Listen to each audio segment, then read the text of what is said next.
It's very rare for a family to be one and done. Christina now has COVID. She is now positive.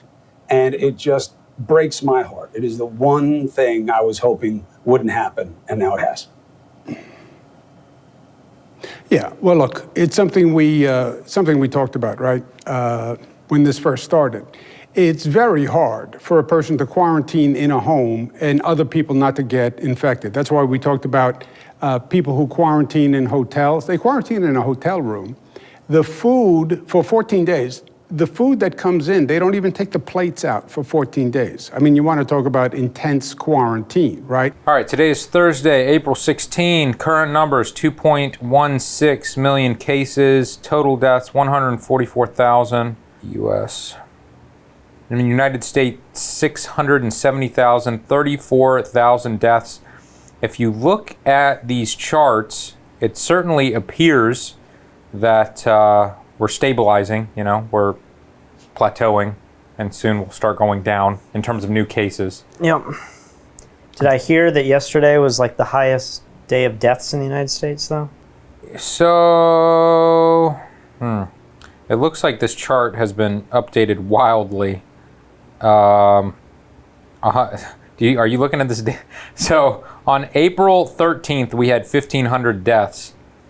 On April 14th, we had 6,185 deaths, which I believe is because they added a bunch of people who coronavirus was not on their death certificate, but now they're guessing that was the cause. And then yesterday, April 15th, big spike as well, 2,763. Again, I think some of those deaths may be from people who had already died previously, and they are just now guessing. I'm seeing so many messages come to us and so many things being shared around. It's like, I'm just reporting what I'm hearing, that people are saying just count everybody that's dying in hospitals for coronavirus. Yeah. That they're not testing all the bodies. I don't know if you want to get into this theory. It's not really a theory, but this video, did you watch that video I sent you? I did. This guy's on a bike and he sees a nurse walking in New York and he just says, "How bad is it there?"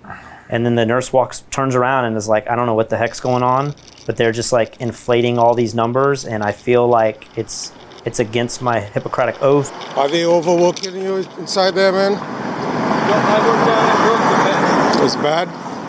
It's not as bad as you think. It's not as bad as I think? Yeah. It's strange, but you don't want to say one way or another tonight. But I see on TV that, it's chaos. Everything you see on TV, someone paid me. I'm going to switch it off. Because I come here and everything is normal. I run the trauma center down at Kings County, and the deaths that we're seeing, everybody who dies has coronavirus on their death certificate. Everybody who ends up having anything to do has coronavirus on their death certificate. And we're bringing in a bunch of people from out of town. We got doctors coming in from Nebraska who don't know what the hell they're doing. A lot of people die because of it. I don't know if it's coronavirus or if it was just a breakdown of the health system and we finally scared ourselves some shitless. It's very bizarre and I don't want to comment. Man, keep yourself safe. You sound like you have a good head. You have a good head too. God be with you. You too, man. It was weird, and I'm like, is that guy just a guy in a costume and this video was all made up? But it certainly seemed legitimate. It seemed too matter of fact or like coincidental, like the way that the guy rode up on the bike and stuff, it seemed real. I'm not going to jump to some conclusion and go like, aha, coronavirus is a hoax or whatever, but I definitely believe that the majority of hospitals, maybe around the world at this point, are relatively empty. Most doctors and nurses are in serious trouble. I've heard from people that they're being asked to not come in. There's just not enough work for them. There's just none. Because of that, not because they're sick. I've also been hearing a lot of the police force and the healthcare services, like 10 or 20% of people are already sick. Now, I could see that happening in a New York City type area, but in Oklahoma, I'm not seeing that being the case. So I feel like there's a lot to talk about today. One thing, there seems to be some mandate now that in New York City, you have to wear a mask. I think I've seen that, yeah. which of course is kind of ironic considering just a few weeks ago, all of the highest officials were saying that masks will not protect you or others and save them for the hospitals. And now it is the law. And then on the opposite side of the coin, we're starting to have the, Republicans and libertarians getting a little tired of this. And they don't want to be forced to wear anything, and they don't want to be forced to stay inside. Is it Michigan? There was many demonstrations around the country yesterday where people were gathering with big convoys of trucks and people and saying, like, we are not going to deal with this tyranny. We aren't going to be locked up. Tonight, thousands descending on Michigan's capital in Lansing to protest the governor's current stay-at-home rules.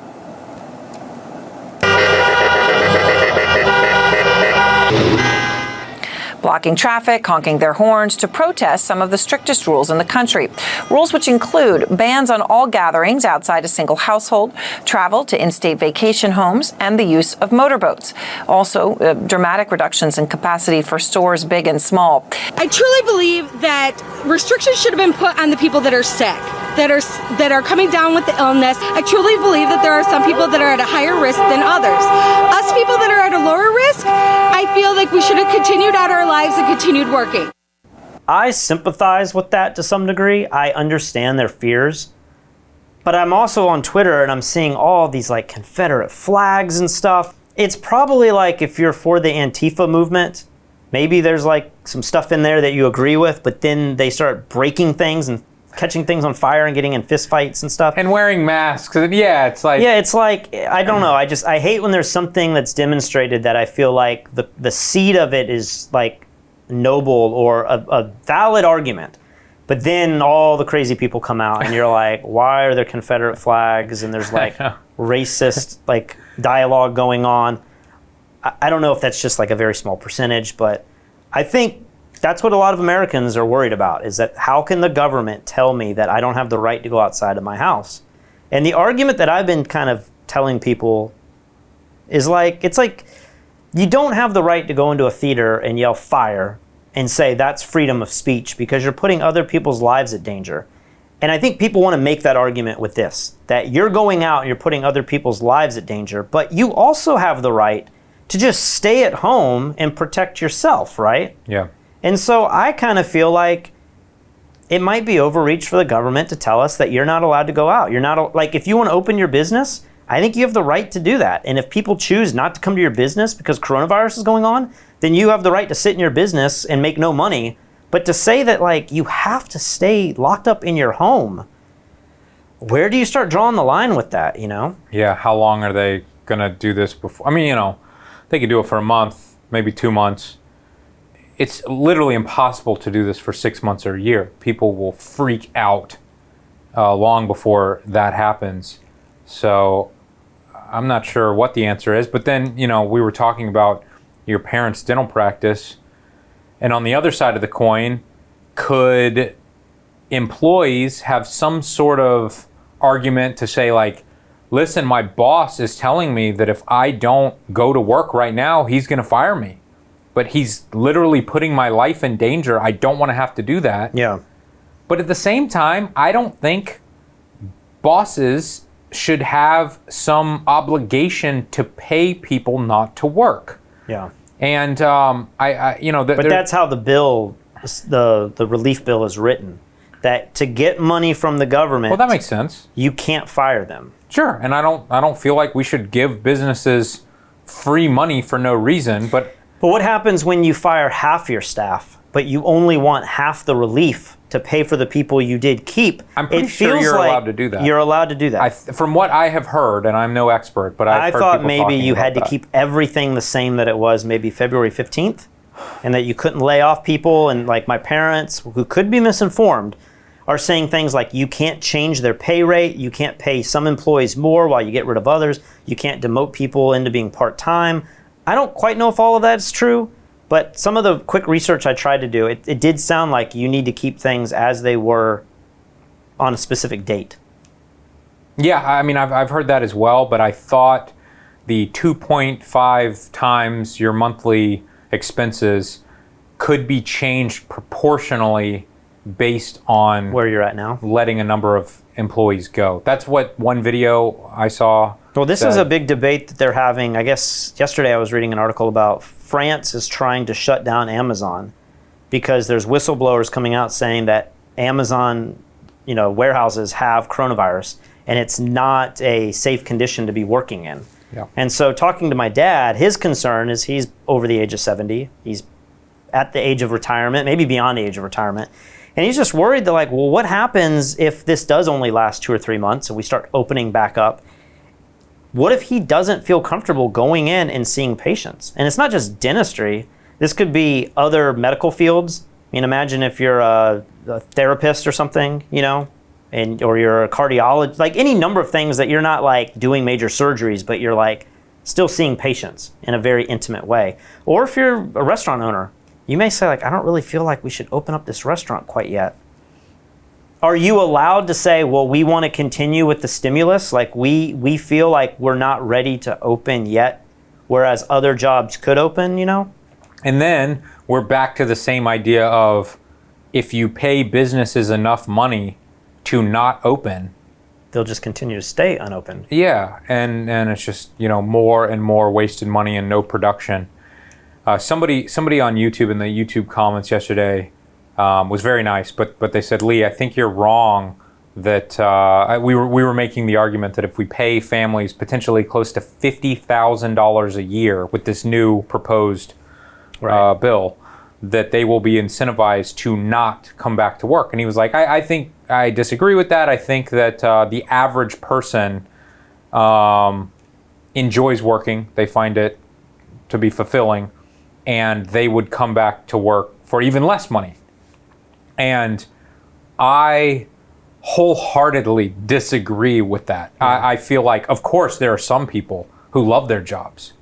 And some people do jobs that are incredibly important for society and people, and they want to do those things. But if you have the ability to make more money by not working, then whatever is fulfilling to you, you could choose to volunteer and do that for free, whatever it might be. Or hey, I'm just going to work a day a week or 4 days a week instead of 5 days a week or 6 days a week. And I'm going to get this $50,000 that comes every single month. Not month, year. It's like $5. Yeah, sorry. It's like $50,000 that comes every single year. We are one of the absolute few that we really enjoy what we get to do every single day. But the average person does not. I don't even know if you could say, I don't think it's fair to say the average, but let's say it's 10%. 10% what? 10% of people don't enjoy working enough that they would do it. And take Really? You think it's as low as 10%? I mean, I don't know. I mean, the consensus is most people hate their jobs. Yeah. Most people hate getting up and opening a store. They hate their boss. They hate what they do. They would always, how many movies are made about I'm just going to go in and tell my boss, screw you. But let's just say it's 10 or 20%. That's still enough to where that's a horrible situation. Right. I mean, the field I always like to make fun of is the contractors. Not the well-respected contractor that you're hiring who's you think's doing the job. It's all the little people that hey, I'll come repair that and I'll do this and I'll do that. And every time, doesn't Adam Carolla have a show about this, to catch a contractor? I've hired so many people who are contractors or not legitimate contractors, but they have a background in it. And I'm like, hey man, I just want some concrete poured back in my backyard because I want to make a little patio for a grill. Nothing fancy, just it's a couple hours worth of work. That project will take weeks. And they will show up and it's their wife is filing for divorce and their kids hate them and their car blew up. It's every excuse you could possibly think. And I really think, I'll say a stereotype here, I think a lot of them are they're addicted to drugs and crazy stuff, right? You've had the same experience. And I don't know what percentage of these people make up the unemployment or the underemployed group of people we're talking about. But I think it's a lot of people. I think a lot of people that make $20,000 a year, $40,000 a year, that are in and out of jobs, a lot of these people, they don't have a career. They're just taking any job they can have. They might work at a grocery store 1 month, and then they're, working on a roof the next month. and then they're washing cars with their own business like the next month. Like they just jump around. Like they don't have a passion for something. Yeah. And if you said you just have to stay home, You don't have to stay home. It's not even stay home. You can It's go just- out on the boat. You can be bass fishing. All you have to do is make less than $130,000, Easy. and Done. then you can be unemployed. Yeah. So this is the bill we were talking about yesterday that's been proposed, I think, in the House. Yeah. And it has 17 people kind of pushing for it.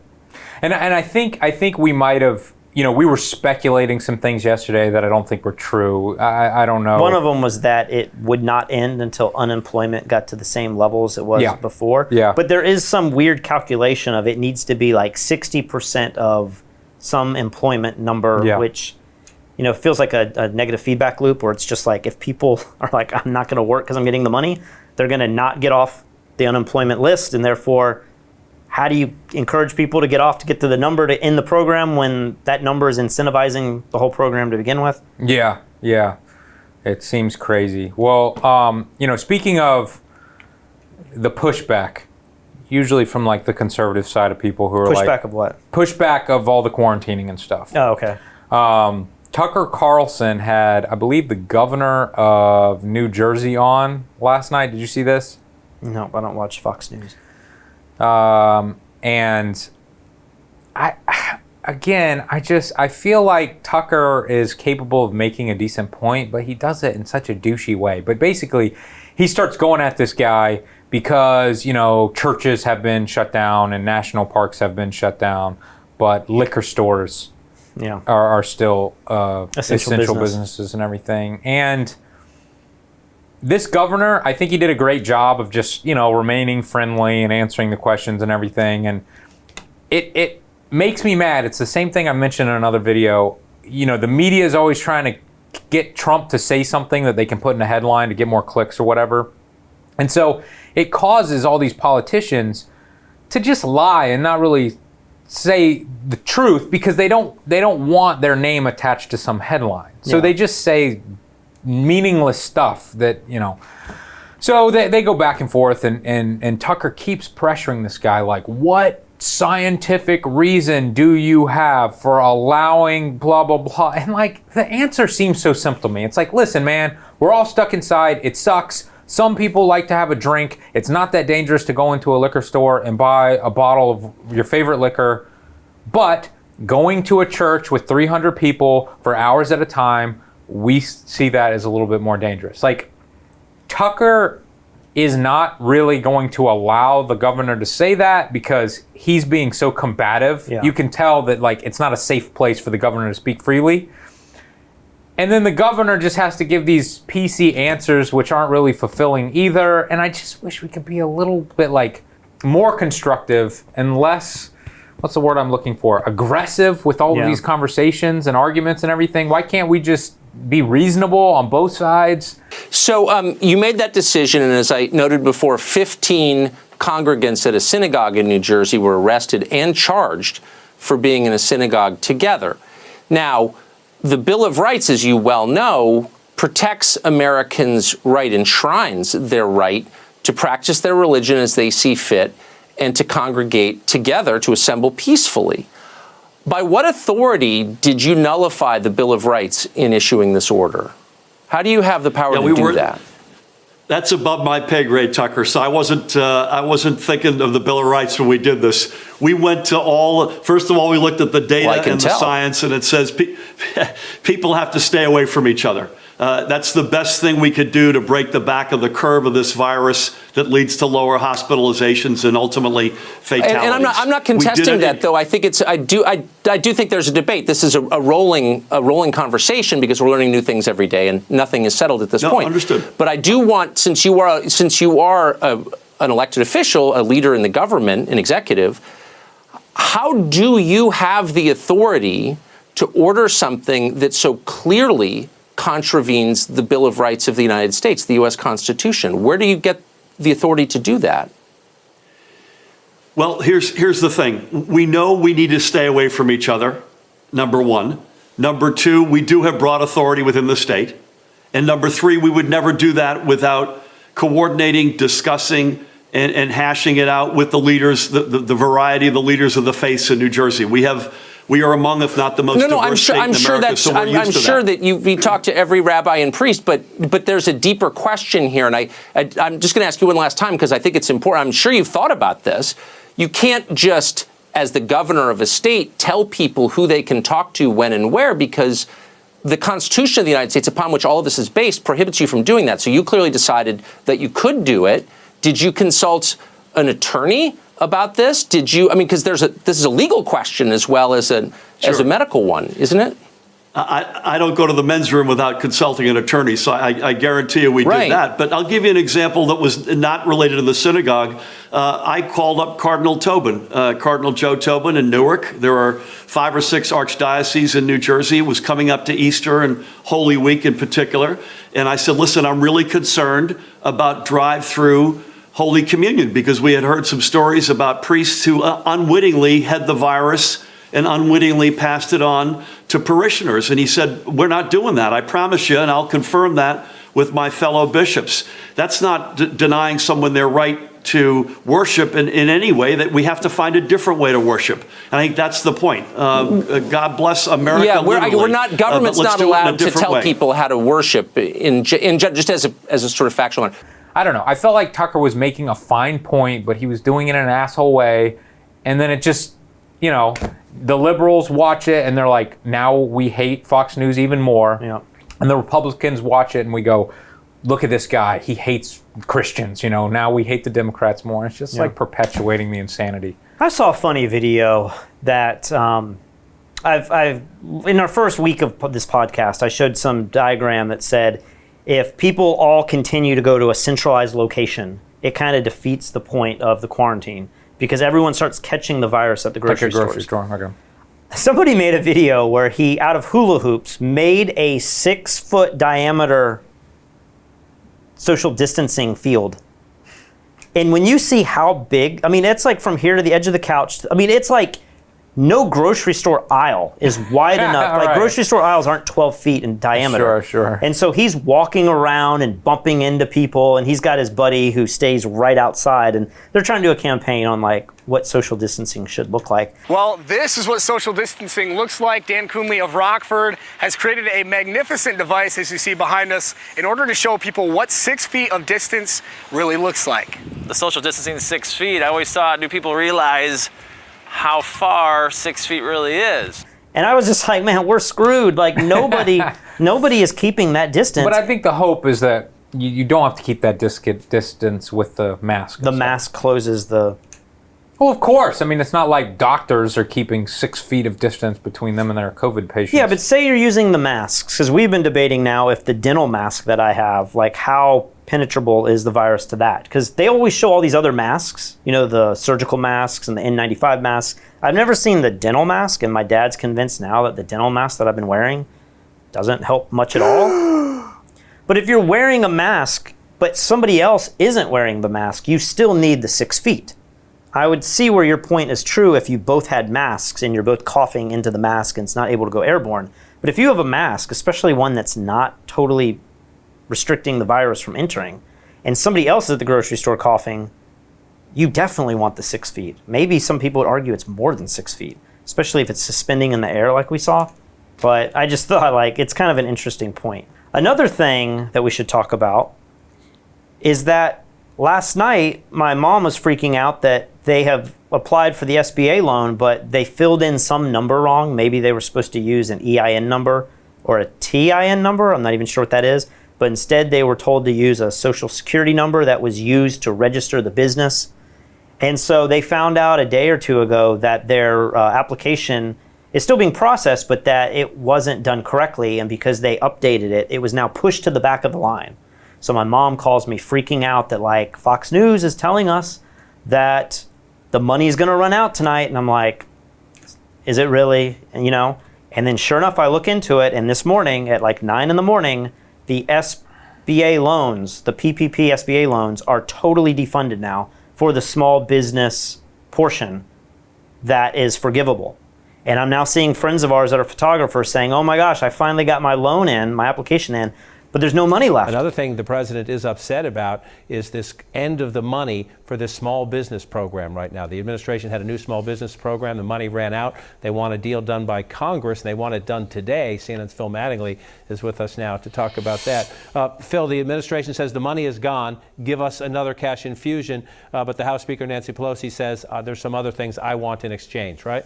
Yeah, that's exactly right. Look, Democrats have been clear from the start, once they first got the notice from the Treasury Department, that more money was needed for this $349 billion Small Business Administration loan program. They needed about $250 billion more. And Speaker Pelosi, Democratic leader Chuck Schumer, making clear that hospitals and state and local governments also need aid as well. They want that attached. Republicans have been firm. This is supposed to be just an interim package, something to plus up a program that was very clearly running out of money, now has run out of money. And they weren't willing to negotiate. Now, here's what's going on behind the scenes to the degree we know it at this point. Treasury Secretary Stephen Mnuchin, who does have a good working relationship with the Speaker, with the Democratic leader in the Senate, his staff and his team have been working with Democratic staff to see if there's a path forward. But, John, there's a wild card here in the sense that nothing can pass the U.S. Senate or the U.S. House right now unless it is approved unanimously. Lawmakers are out of town. That's the only way they can move things through. And some of the issues that Democrats want to add on funding-wise are issues that Republicans have problems with. So where things stand right now, the Senate is about to meet in about 2.5 hours. They hoped they would be able to have something to pass to give money to this SBA program during that session. Right now, it appears very unlikely that will be the case. And that means this program will likely be shuttered through the weekend into next week. And some of the concerns I'm hearing right now are that it could go even longer than that unless some type of breakthrough occurs soon. And so the big story now is how many businesses actually got the money that they need to keep paying their employees and keep their business running.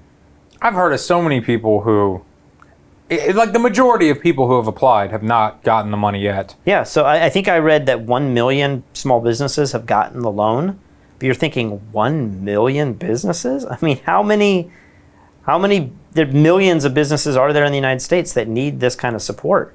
And so now my parents are freaking out because they're kind of just considering like enough of it. Like we're at the age of retirement, we're just gonna fire everybody, close the whole practice down. And I'm wondering how many people are thinking that same way, you know?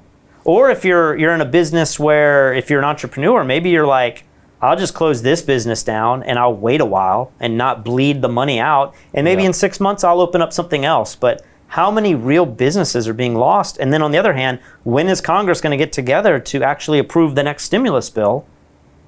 And is that even a good idea? Like, I'm still worried that all this money they're giving out to people, it feels like it's the right thing to do for small businesses, but it feels like a disaster in the making. Like, I don't feel really good about any of this. No, I don't feel really good about it either.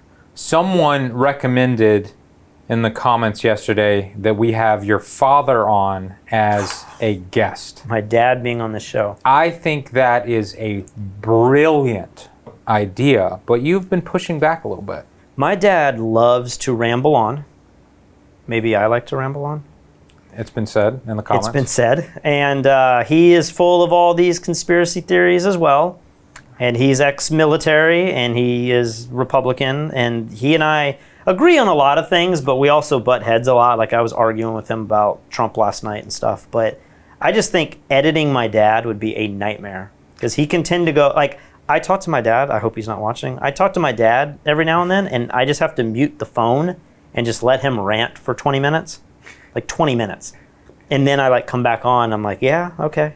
And I hear what he's saying, but it's just, you know, it just one conversation leads to another, Yeah, I mean, he's very difficult to he's very smart. To follow. He's a doctor. He reads more research papers. Like all the crazy stuff he says, he will have an NIH paper to back it up. And you start reading it and you're like, I mean, the paper does say that, but, you know. It's kind of, I mean, this is going to sound horrible. I was going to say it's kind of like Alex Jones, just in the sense that he will say something insane and you're like, what are you talking about? And then Alex Jones somehow can like memorize like chapter 3, section 2 of this federal paper. And then you look it up and you're like, damn, like there's a hint of truth to this. Yeah. And same with your dad. Like he knows all of these little details about the strangest things in the world. I think it could be wildly entertaining to have him on. It could be entertaining. You think it could be like a total disaster to have him on? You guys need, if you guys want to see Patrick's dad and Patrick go head to head live on camera. He could come in tomorrow, and tomorrow's my day to edit. Yeah. So if he goes on rambling too much, like I'll deal with all that. I'll edit it.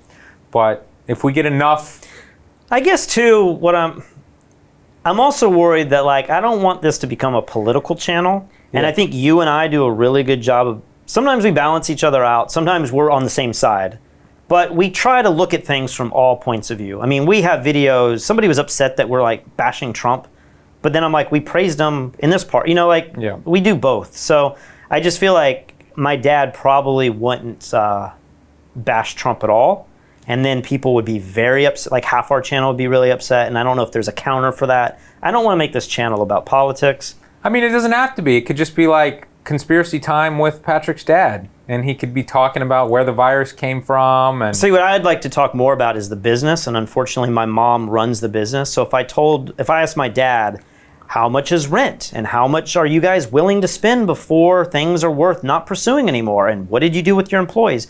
My dad wouldn't know, but my mom would know, you know. So I feel like some of the questions So we need to have your mom and dad live on the show. That would be tomorrow. That would be a mess. Yeah, your mom, like I thought your dad was one of the craziest characters I've known, but your mom is a crazy character in just another way.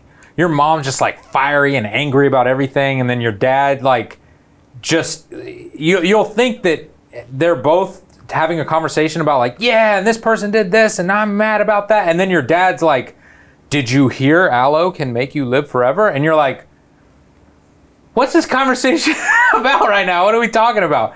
So I think it could be brilliant to have them on. My mom, you know, I love her, but she'll just, I always remember like when we started our business, she would always say things like, you know, if you make more money, you're just going to pay more in taxes. And I would be like, yeah, that's how it works. But it's not like you get to the next tax bracket and all your money is in that tax bracket. It's like, yeah, you'll just pay more taxes on that little bit that hits the next tier, but your goal should always be to make more money. I hope, Mom, you're not preventing the business from making more money because, you know, so I don't know. That's just what happens with previous generations. And as people get old, we're going to be like that too, I fear. No, I'm going to be super smart and Would your parents come on the show? Your mom has been on the show. Oh, yeah, my parents. My dad probably doesn't really care. He would. My mom would probably be excited to be on the show. Yeah. But I don't know what they would talk about. Like they're not business owners at this point, so I don't think they'd have as interesting as a perspective as your parents. I have a quote here. It just said, the SBA is currently unable to accept new applications for the Paycheck Protection Program based on available appropriation funding. Similarly, we are unable to enroll new PPP lenders at this time. So it sounds like the whole program is completely frozen until Congress passes something. And I don't know, it seems like they unanimously voted for this whole program, but now the Democrats and Republicans are fighting over the next part of it. And so, you know, depending on where I read, they both sound kind of reasonable, but, you know, it's a partisan thing. Like they're both fighting over. Yeah. Well, I told you guys that I was going to call a buddy of mine who was trying to get like as many loans as humanly possible during this time, and we talked for a little bit today. And when I asked him about the unforgivable loan, you know, up to $10 million or whatever, I think it's just the SBA loans, he wasn't that educated on that, and he was like, oh yeah, I don't really know about that. Like you can't get $10 million that's forgivable. No, unforgivable. Oh, unforgivable. Unforgivable. Okay. Because we've talked to a lot of people who are just trying to get huge loans at low interest rates just to have cash in this time. And I assumed he was going to be doing that. It sounds like he's been applying for small business loans in other ways that are just a lot more reasonable. So I didn't really get all the answers that I wanted, but he did have one tip, and he was like, go to the smallest bank you can find. Yeah. And then you'll get personal one-on-one service where Well, that's what my parents did. And in some cases, you may have to go to the bank that your business is registered with. Like, we went to Bank of America when we started Fstoppers, and maybe that was like not the good decision in this case. But if you have something on file, or, you know, they would make all these crazy things when you opened up your account. You had to have all this proof of, you know, your business and your CEOs and the plan. What is that called? Like it was like your business statement agreement or something like that. Yeah. So like maybe you have to go to the bank that would have all that on file. But I've heard that smaller banks are easier to deal with. Yeah, but anyway, he said that he's gotten some advanced money. I think, I don't fully understand, but he's saying for some of these loans, he's getting like quick money sent to his bank account, like 10 grand in one, 15 grand in another, but he's waiting for the larger amounts. But when I asked him about like, what about the $1 million loan or whatever, he's like, oh, I don't know how to get that. So, sorry. Another big news story today was this morning. We had the new unemployment numbers. 5.2 new unemployed people have gone to unemployment, making 5.2 million. 5.2, which was less than what they thought. They thought it was going to be 5.5. Party time. Total, and people have been debating this, but my understanding is you have to add all of them together. It's not like last week there was 5.2 million people applying for their checks. It was new people. Yeah. So if you add all the numbers up that we've been getting each week, we're now at 22 million unemployed people in America, which is now more jobs lost than have been created since the 2009 Great Recession. So for 11 years, all the jobs that both Obama and Trump have created are now wiped out at this very moment. Now, some people are very optimistic and they think as soon as we just open back up, 22 million jobs are going to come right back. We do have breaking news, new numbers. The Labor Department just released new unemployment figures for last week. Joining us now to discuss what we are seeing, Julia Chatterley. Julia, what do you got? Well, we now see an extra 5.24 million people filing for unemployment benefits for the first time in the past week, as you can see. So it's not as high as some of the worst expectations. It's pretty much in line, but it's still, John, a further 5.2 million people. If I add that to the numbers that we've seen for the past few weeks, we're now talking about 22 million people just in the last 4 weeks filing for the first time. In terms of states where we've seen an increase in claims, Georgia, Michigan, Arizona, Texas, and it's broad across the industry. The more I'm reading about this, and I'm talking to more and more people, like my parents, or like we're about to have, somebody sent us a fun little question, like a video comment that we'll put on here in a minute. But people have been reaching out to us. We had Jared Poland sent me a message. Like a lot of people are sending us messages about their business and about how things are working. And the more that I talk to people, I'm getting really depressed. I'm getting really scared. I'm not scared for my own well-being because I feel like I have enough saved to last me through this process. But I just don't see how any of this is going to work out. I don't see how we're going to get back to work. I don't see how all of this monetary policy stuff is going to work out. I feel like even if we get over coronavirus somehow, everything underneath the waters there's turbulence there, you know, like this is going to be a really rough year. Well, it was interesting. I'm leading more towards like Great Depression type stuff is what my gut is telling me. That is certainly what my gut tells me. But, you know, on this incredible news that we have lost 20 million jobs in the last 30 days, stock market was up today. Well, first of all, not only are we in a recession, but the second quarter alone, if the consensus is right, will be worse than the entire financial crisis of 2008. And that doesn't include what will happen in the first quarter and what might happen in the third quarter. This could very well be the worst recession we've had since the Great Depression. So it's going to be bad. You know, we're looking at minus 20 million jobs, a number that's hard to understand for the payroll report in the first week of May as well, too. But I think that there's going to be, two things that if you want out a consensus from this, I think there's going to be a backlash against these shutdowns and I think against these quarantines. I think a lot of people are going to be very angry at what happened. Millions of people lost their jobs. There was a big disruption in everybody's life. What we needed to flatten the curve. That's not the issue. But did we need to do it in such a draconian way? And did I need to lose my life savings or my job or my business? And that's where I think you're going to see some anger come out of us. Usually you don't get that in the middle of the crisis. It comes afterwards. And I also think that they're going to divert that anger by taking it out on China. I was astonished over the weekend when Larry Kudlow, Mr. Free Market Capitalism is the best path to prosperity, saying the American government should pay companies to bring back their operations to the United States. That's kind of an opening salvo, I thought, of we are really going to take it out on China. I don't mean militarily or anything. I mean economically. We're going to take it out on China in a big way. My buddy who's trying to get as many loans as humanly possible That makes me think it's a Great Depression even more.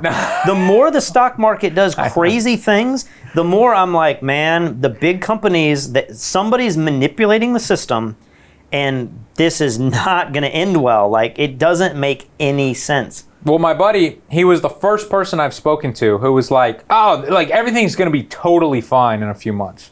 Totally fine. He was like, I bet you next year is going to be the best year of my business ever. There was nothing wrong with the economy before this. This is just COVID related. The second we're let out of quarantine, everything's going to be fine. Stock market's going to rebound. And I'm like, we're already kind of rebounded. We're not down that much. We're down like a year of gains. That's nothing in the grand scheme of things. And he was like, oh yeah, we're going to have record highs soon. And I don't see how that's possible. I don't see how that's possible either, but I certainly hope that he's right. I certainly hope that he's right. Because, it's just,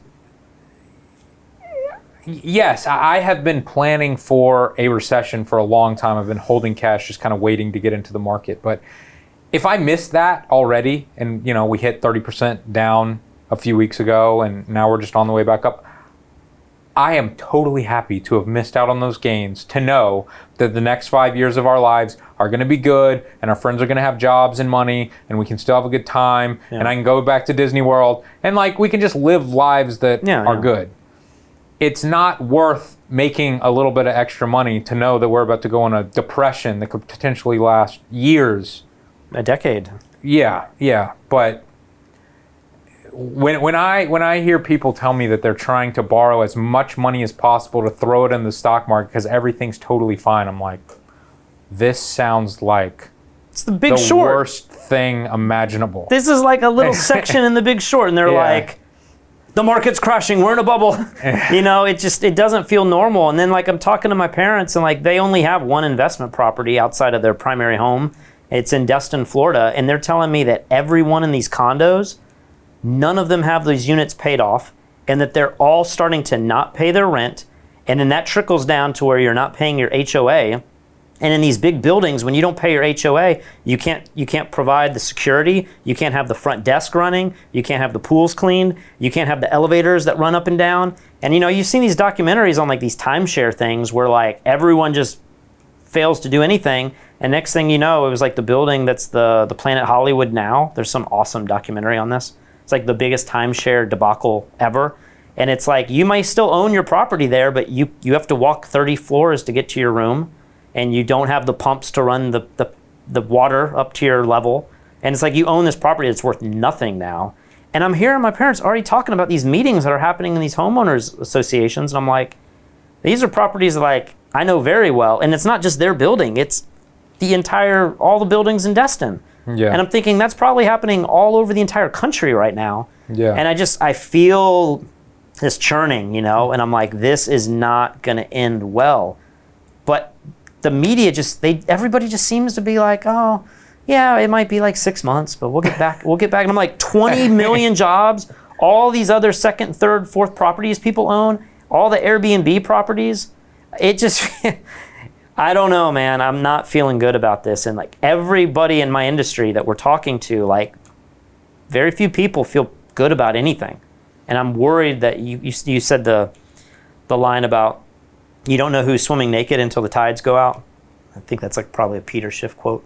No, I think it's a Warren Buffett quote. A Warren Buffett quote. Yeah. And it's I don't quite know what that means, and I like to see people naked maybe, but I don't know in this case. I want to see the tide go out and realize everybody's been leveraged to the hilt. Yep. That doesn't seem like a good situation. Absolutely. Did you have a Airbnb story to tell? You were saying something. Yeah. I don't think this is a problem of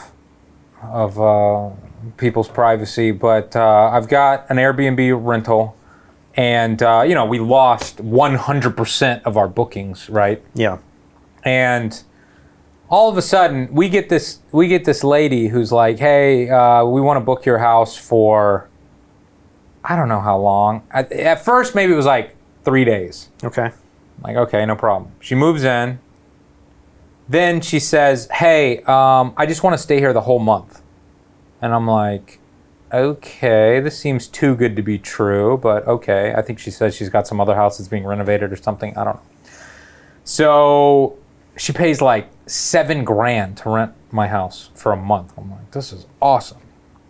She has now added an additional week for another $2,000. Like, she's over $9,000 renting my Airbnb, and I'm like, for how many months is this now? just like a month and a week or something like that. Okay. I don't know.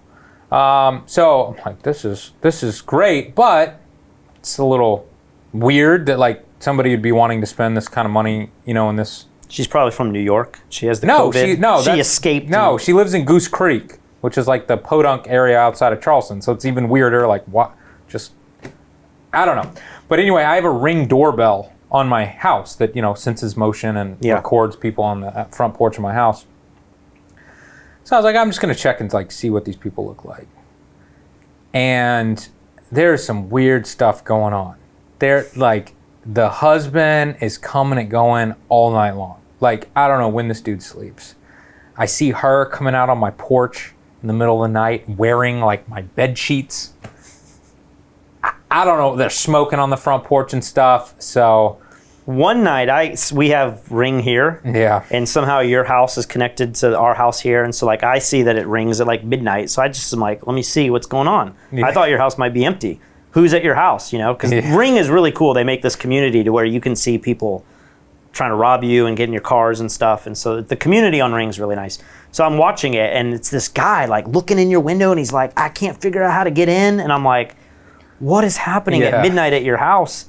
And it turned out, we watched it for like 4 or 5 minutes, and it turned out to look like it was maybe legitimate, but there was all these kids and stuff. And I was like, I'm just going to hang up, and like it seems like maybe it's like an Easter thing. But yeah, but it's just weird. Like, normal parents who have children aren't awake with the children at 1 a.m. Yeah. Normal men aren't coming and going like 5 times every hour throughout the entire night, you know? Yeah. So if this dude's some drug dealer or something, I don't care, but they just seem like the type of people that could be destroying the inside of my house. So, well, I don't want to speculate about them, but I've heard of a lot of people concerned that like people will rent out Airbnbs and then like turn them into like meth labs. Yeah, and stuff.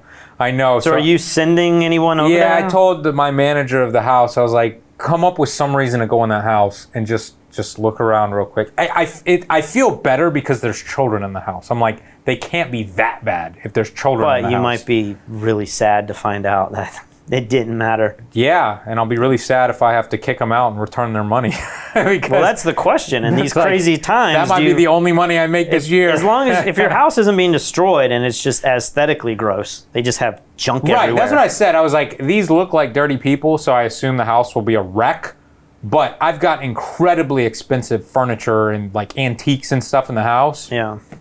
We moved down here on a whim. Yeah. So it is my house. It's not like, oh, I bought this for Airbnb and it's IKEA furniture. But now it is Airbnb stuff, but it's just your taste. It's like, yeah, but I'm just saying, like, each piece is thousands of dollars. Like, so if the kids are, dropping drinks on my white chairs, it like I could quickly use up my $9,000 in money in replacing furniture. Yeah.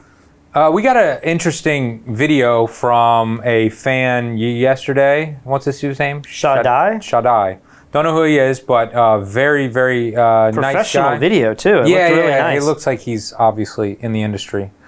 And I thought it could be fun to have you guys, if anyone's interested, ask us video questions as well. So we're going to answer this dude's questions in today's video, but if you guys have a video questions only, you must be in the video. You can email them to me at lee@fstoppers.com. This one was tweeted to us, a private message. Okay, yeah, I mean, I check Twitter a lot, so if you want to put it on like a YouTube or another platform, that's fine, but for simplicity, it could be easiest for you to just record a quick video on your cell phone and email it to me. And then I don't have to screen capture and all this stuff. But yeah, feel free to send us questions. Go ahead and play the video. Hey, what's up? Lee, Patrick. I'm a super big fan of Fstoppers and everything you guys have done. I've learned so much throughout the years, the content that you guys have been putting out. And I really love the videos. So this series lately has been absolutely awesome and hilarious. The Tiger King thing. I was laughing. My wife has become a fan because of I watch the videos every night, and I'm like, baby, calm down. The news is on. I can't talk to you right now. But I wanted to like ask you guys a few questions, and I felt like putting in the comments, it'd be too long of a question or difficult. So here, I'm asking it through here. So the first really is, Patrick, if let's say, they open up next month or then in the next 2 months, but there's still not a vaccine. I mean, you being more susceptible to getting sick, are you gonna still go out with a mask and face mask and everything like that? Are you still gonna travel, or are you not? Are you gonna have to stay home? So what are your thoughts? What are you gonna do? Yeah, so I guess I'm still struggling with how autoimmune suppressed am I, or immune suppressed am I? Seems like you're less than me. You get sick every month. I don't know. I felt like I've been relatively healthy since moving to Puerto Rico, but then I got like super sick when I went back to Charleston, so I don't know. So I got put on Humira for Crohn's disease, and that is an NTF suppressor, which is a narcosis tumor factor suppressor. And from some of the Crohn's disease groups that I've been reading, some people actually think that suppressing NTF might be a way to block the pathway for coronavirus, because if you watch the whiteboard video that we did, NTF is part of that process that is released during, the COVID outbreak. Okay. So I don't know if that's true or not, but I definitely was concerned. I called my doctor the first time I was supposed to take my injection. I take it every 2 weeks, and I said, do I need to get off this drug for a little bit? Because I had just flown from Miami, and I thought maybe I'm contagious, maybe I have coronavirus. And the scary thing is, I felt like Humira, the nurses that call me every week to check in, they were like, we can't help you and we can't give you medical advice. And I'm like, well, then why are you calling me all the time? And then my doctor just kind of acted like, no, we don't know anything. It wasn't a good, reassuring feeling. But he said, what you definitely don't want to happen is go back into remission to where your disease is coming back and you're stuck in Puerto Rico without the health care that you might want, also not wanting to fly. And so I wound up taking the injection. I've taken 2 or 3 now since that day. I feel totally fine. I am a little worried in the back of my mind, would coronavirus be worse for me? But I'm also pretty healthy and pretty young. I get sick less than you do. And so the question was, will I be hesitant to go out in public once the bans are lifted? And the reality is, I feel like I stay in this house 70% of my time anyway. Well, I go out to restaurants, I go to the beach, there's not amazing concerts and public gatherings. I don't go to a lot of bars here like I might have gone to in Charleston. So in some ways, I don't really think my lifestyle is going to change all that much, but I probably will be a little more cautious, especially going to the grocery store and stuff. But I think my game plan would be to just get back to work and stay in the house as long as possible. And then, maybe by fall or winter, we'll know where we stand. But I don't really feel like I'm too worried about it. Your wife is worried for me, though. She keeps acting because of the way you act. You're the one suiting up like a firefighter when you go outside. I'm acting like everyone else at Walmart. Have you even been to Walmart yet? No, it's dangerous in there. Yeah, I'm not acting irrational. I'm just doing what everybody else is doing. I just happen to have the mask shield, the face shield that my dad sent me. But other than that, I don't feel like I'm acting too crazy. Your wife was the first one washing all the groceries down. I feel like she's acting crazy. I don't know. I don't know that. We knew somebody who got it through grocery delivery here in this community. Maybe she did. I don't when I told that story the other day, I was specifically talking about some news show that I had seen, but we know someone in this neighborhood who got it after being quarantined. Yeah, she had been quarantined, but I think she had connection with some assistant or something that maybe gave it to her. I don't know. I don't want to speculate because I don't know. But in terms of this question, you can live your life in fear and say, I have asthma and I'm still young and healthy, but I do have a little asthma issue, and then drive yourself crazy. There's this balancing between you still got to live your life to some degree, but you should live responsibly. I don't know. I don't know what the correct answer is, but I don't feel too scared. I'm more scared about my parents and, our parents, grandparents, anybody that's in your extended family than I am for myself. But I can't say it hasn't crossed my mind. What would you do without me? I'd be making double. He'd be making double. Yeah. Well, do you want to answer the question he has for you? Yeah. Lee, I'm sorry you didn't test positive, man, because that would have been great. One of the other questions is, would you consider leaving Puerto Rico if, as soon as they lift any travel restriction, so you just book it and just go stay somewhere else? I know that you've been kind of on the fence of, is Puerto Rico where you want to be? So if you had the opportunity, would you just leave somewhere, you and your wife? I maybe we've done a poor job of explaining this, but although Puerto Rico has the strictest lockdown rules of any state in the United States, we are still allowed to fly in and out of Puerto Rico, which kind of seems to make the lockdown sillier, you know? Yeah. Like if you can still have sick people coming in on a daily basis, then what's the big deal?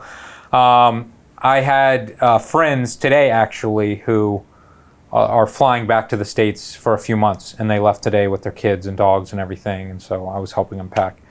And so I could leave. I don't have a house available. Well, I actually do, because we're renting your house. Yeah. So Katie and I were arguing last night. She was like, why are we paying for Patrick's house? We never go there. And I'm like, well, we should go there and enjoy Charleston some too. And she's like, no, we just don't need the house. But the idea would be that David back home, it now has the facilities to like host people Bring and make content, but like you can't make anything at the moment now either. So yeah, so the idea of, you know, will I leave? I can leave right now. And this is what the last few days I've been talking about, especially if I had already recovered from the virus. Where would I want to go? And I don't want to go somewhere else that's also crappy and locked down. I want to go somewhere that's relatively normal. Sweden seems to be a pretty good option right now. I have another friend who just went to, I don't know if he's in Colorado or what, but he's like in some areas kind of outdoorsy. And he's living life. He's like, it's so much better, man. People are being respectful, like they're not congregating, but everybody's outside hiking and dog walking and bike riding, and people are still skiing on the ski slopes and stuff. Yeah. And I hear that and I'm jealous, you know, because I think it is silly that, you know, you can go to the grocery store and the liquor store all you want. It's totally fine, but you're not allowed to walk on the beach by yourself. It doesn't make any sense. So would you be anywhere other than here though? Like, we have it made pretty well. Like, we have an awesome house. Yeah. We're living better than we did in the States. We have the four of us living in the house. So if you were quarantined with just your wife, it would probably be lonelier, I would hope. I would hope you would miss us. Yeah, I do. You don't have all the gear to make content, so you wouldn't be making anything. Yeah. You know, the other thing that I like having you around for is that I think we inspire each other to work when it's very easy to just be like, I don't have any ideas. I'm just not going to do anything. But when you don't feel like working, I'm like, get your ass down here, let's film, and vice versa. Like, I was in the hot tub, and you were like, get your ass out of the hot tub, time to film. Some videos to make. Yeah. I saw a tweet here that was somebody in our feed, and I don't know. It just says, do not be surprised if we see major escalations geopolitically after this. Unrest is real, yet bottled down due to shutdowns. Longer this takes, the more pressure that builds. We will likely see disruptions in the EU and actual war erupt in some already hot zones. Crazy stuff's happening in Venezuela. There's crazy stuff happening with the oil and like all the stuff the Saudis and Russia are doing. We talked about Michigan happening. And there is this idea that like, how long can we be stuck in our houses, and what happens if the stimulation money stops coming? You know, like, at what point will people start freaking out? When will robberies start happening? When will looting start happening? When are people gonna, you know, make some dumb decision because they got a gun and or feel threatened or whatever? You know, like, I think that's very real. I don't know how real that is in other parts of the world, but like in American culture, I could see civil unrest happening. All it takes is for some people to do a march or, you know, something to go wrong. Yeah. And I think, you know, I was saying, I think there's a chance like some war will come out of this in the next year or two. Like, that's like a deep down thought that is in my mind. Yeah. But, you know, what you were saying though, the question was, where would you be? in some ways, like, I don't know if that would happen in Charleston, but like in some ways, I feel like Puerto Rico's been through so much with the hurricane, and they've all banded together, and like, I don't know that political unrest here, like, you were here when they ousted the governor. Yeah, that was crazy. But it seems still relatively peaceful.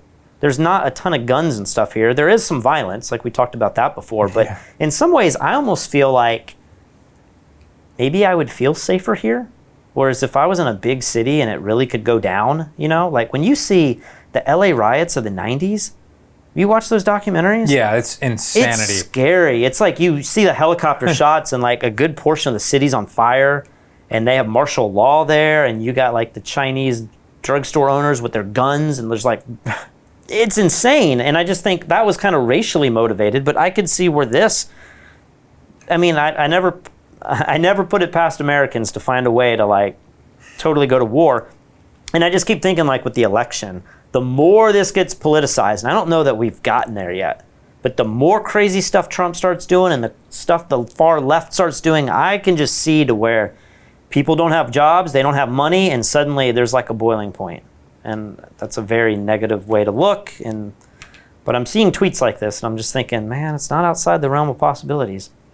Well, yesterday night, someone leaked President Trump's plan to reopen the economy. And on CNN right now, as I am filming this, the top story is White House gives guidelines on reopening the economy.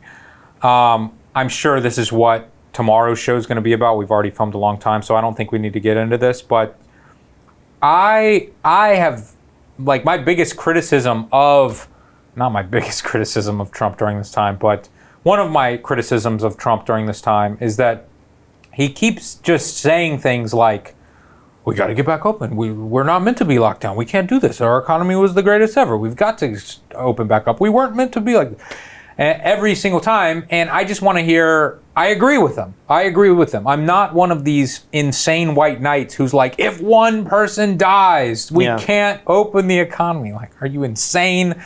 No, like people die every day, all the time. There's some balancing there. You know, obviously we can't kill tons of people, but you know, if we did this based on the flu, the economy would never be open. You know what I mean? Yeah. So I just wanted him to start talking specifics a little bit more, and it seems like he has now done that, which makes sense. He's going to be leaving it up to individual states, which I think is a great plan. Some states are hardly hit at all. Some states are very spread out.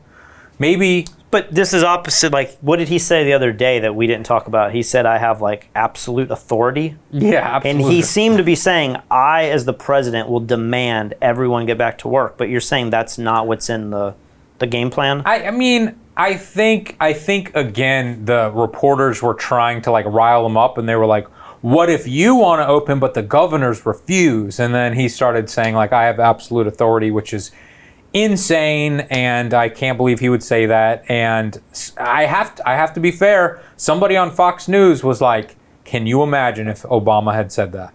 Can you imagine what the conservatives would have said if Obama had said that? And you know, obviously, I don't think Trump really meant it, and he's backtracked since then. Like, he doesn't have absolute authority.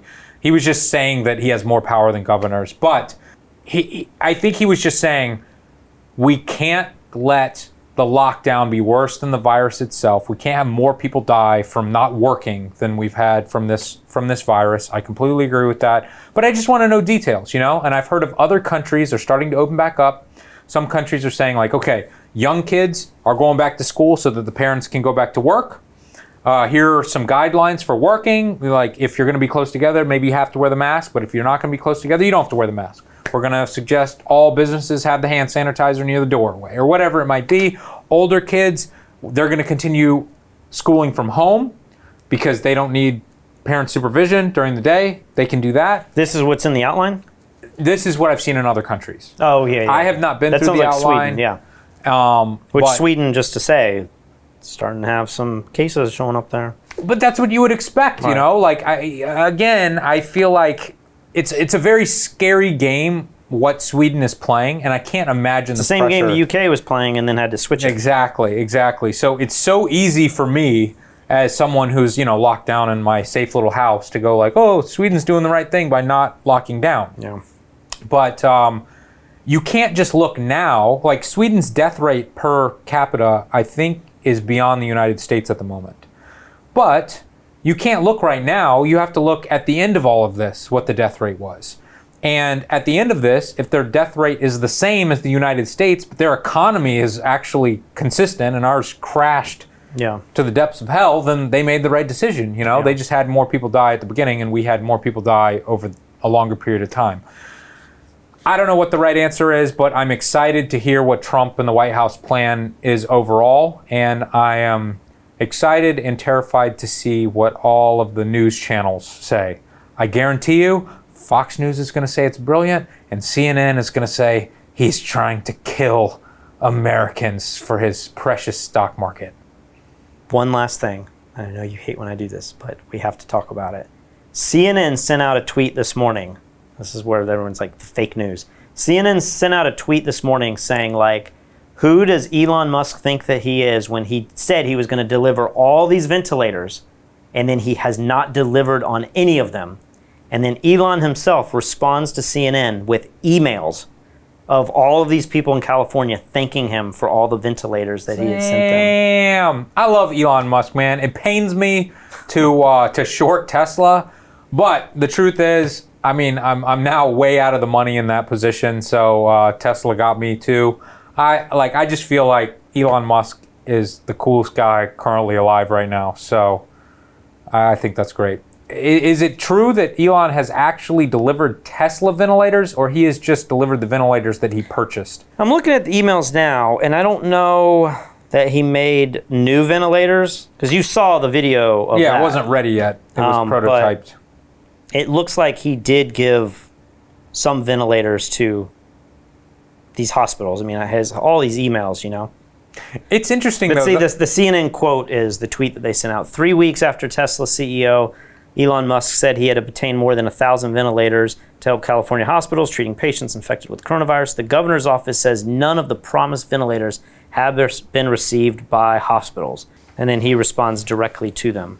His tweet is, I find it most surprising that CNN still exists. Elon said that? That was his tweet back to him. Wow. I mean, I am not one of these people that thinks CNN is fake news by any means. Obviously, they make mistakes here and there. And obviously, they hate Trump.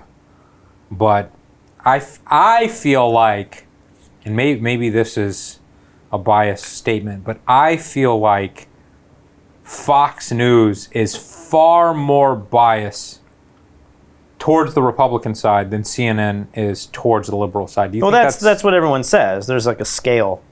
And it's like Fox News isn't like Breitbart, but CNN isn't MSNBC. And then I don't know who else you can go. Was it like Politico? Like there's a whole range of places. I've always felt like CNN's close to the middle, but left. But I can watch it and feel I think the only news that should be center is news that is read and there's no opinions. You know, most news channels now have these hosts that are celebrities and we know them. And they have the panel and they all discuss everything. But you remember the days of headline news where it was just airplane falls, the story. Airplane crashes into mountain. Yeah, that would be centerline news. Stimulus bill was passed by the Senate, blah, blah, blah, blah, blah. And I think it would be interesting to have a real news channel where they say, here's the story, and then they have two people debate. And they kind of have that. They have these panels, but it never seems fair. It always seems like they're like on CNN, they're teaming up on like the one conservative guy. Well, it was like that window I was talking about weeks ago. What they do is they get someone who's super conservative, and then they get somebody who used to be Democrat, but now they're Republican, but they still call themselves like former, liaison to Bush or whatever it is, or to Trump, or to Biden or to Obama. Like they find these people that have these positions that make you think that they're the opposition, but really they're kind of in the center, They never get people that are truly on the opposite sides. Sometimes they do, but if you really watch, it's like you feel like that person is one side of the coin or not, but they're not really, Here's an idea I have had. This is kind of, we're changing the subject just a little bit, and we need to end this video. But I have always been disturbed by how poorly educated I am when I go into the voting booth, especially for non-local government stuff. Like, I don't know who these people are at all. I don't know their campaign. So it's like I end up voting based on like a party or something, which is, I think, ridiculous. Or how easy it is to remember their name. Yeah, it's like, is that the name that I saw on the sign that's posted outside, or is it the other guy? Yeah, which is horrible. Like, we shouldn't be voting like that. And then when it comes to the presidential election, I feel like I'm a little bit educated, but in many cases, I feel like I'm not educated enough to be voting. Like, I don't feel like I'm in a good position to be an educated voter, and I feel like I'm smarter and more educated than the average voter, you know? Yeah. And I've wondered, is it a good idea? I don't know if this could be a business, or if, I don't know how you would fund it, maybe just with ads or something. But if you could make short videos from both sides, and this would be incredibly easy for the presidency because it's usually just 2 people, maybe 3. But you have every major subject matter, and you say, listen, we're gonna have these 50 things on our website, and we're gonna have videos from each side, and you're gonna, like, if you're running for president, you get to say your position on abortion or whatever it is, and then your opponent gets to say their position on abortion, and then you both get a chance to, within a minute or 30 seconds or something, explain why what they said in a reasonable, non-aggressive way shouldn't be trusted, or like, here's why that sounds good, but it's not actually going to work. Because that's the problem I find a lot with the presidency. It's always just becomes like, who can promise people the most stuff that's not true, Well, it's like the debates aren't true debates. Nothing ever gets answered during the debates. It's just who gets the soundbite and who makes the other one look like a fool or stumps them. Yeah. But like, you never hear like, that actually is false, and they give a rebuttal. Yeah.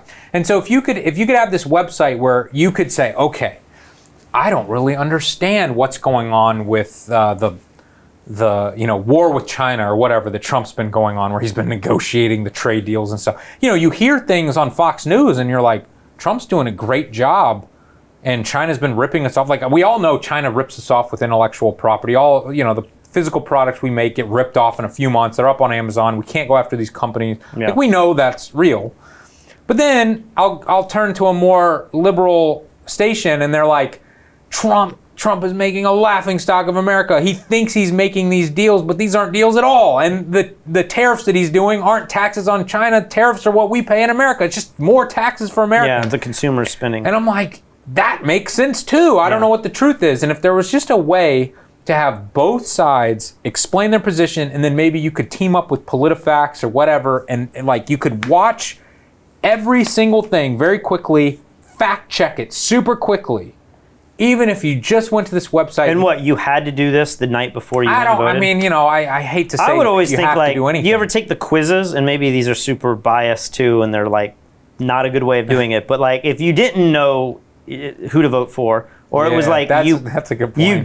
You're not going to vote for who you think you're going to vote for. You're going to vote for who you think has the positions of these questionnaires. Yeah. And then you have to choose between 30 things, 20 things. I mean, that would take forever to vote.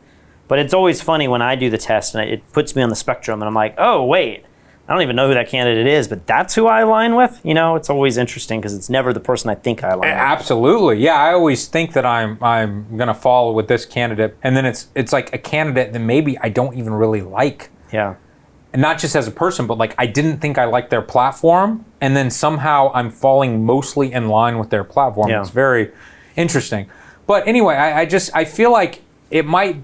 some website like that could help hold these candidates' feet to the fire, in the sense that, like, they have to answer real questions in a short amount of time, and they would have time to prepare and make the video and stuff.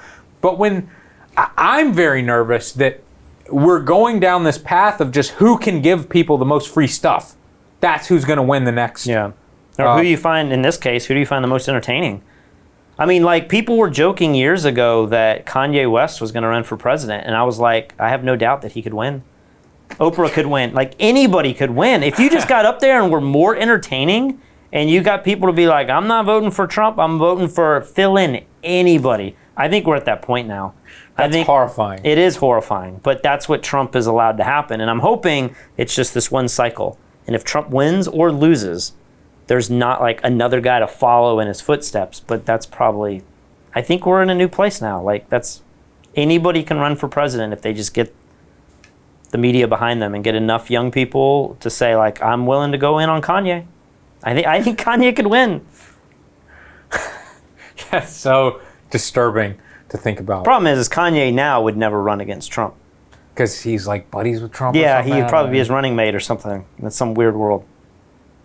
Yeah, I do not understand that. I mean, with the whole George Bush doesn't care about black people thing, I'm like, okay, he's super liberal, he hates conservatives, and then Trump is like this pretend conservative, and now he's on that side. I just don't, I don't understand Trump's... He became a man of God. That's what happened. Wait, Trump or Kanye? Kanye became... And Trump was already... Joel Osteen? Osteen, yeah. He's like... You haven't seen these videos where he's like preaching to the biggest church in the world? With Kanye? Kanye, yeah. Kanye's on the stage talking about the blood of Christ and stuff. It's crazy. I would say beaten into submission by society to not speak up and profess the gospel to, you know, to me because I was a superstar. So, but the only superstar is Jesus.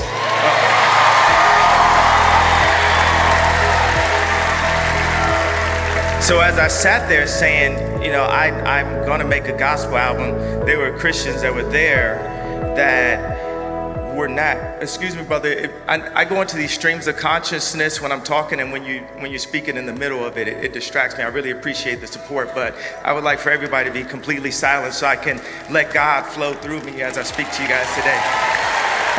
Oh, that's what you need to go look up. But I think we need to. Why is it that if you're a Christian, you have to be conservative? Like, it doesn't make any sense. Because we've paired all of these groups and said, like, if you believe this and you believe that, you must be here. And if you believe this, it's like if you're vegan, you got to be on the left. You're not vegan yet, so.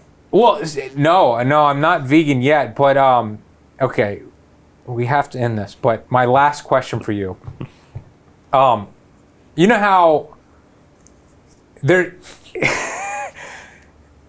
I don't know what you're about to say. Well, what I'm about to say is, you know that if the average American, maybe it's all like this all around the world, but if you can hear their position on one topic, you can pretty much guess their position on every other hot topic. Okay.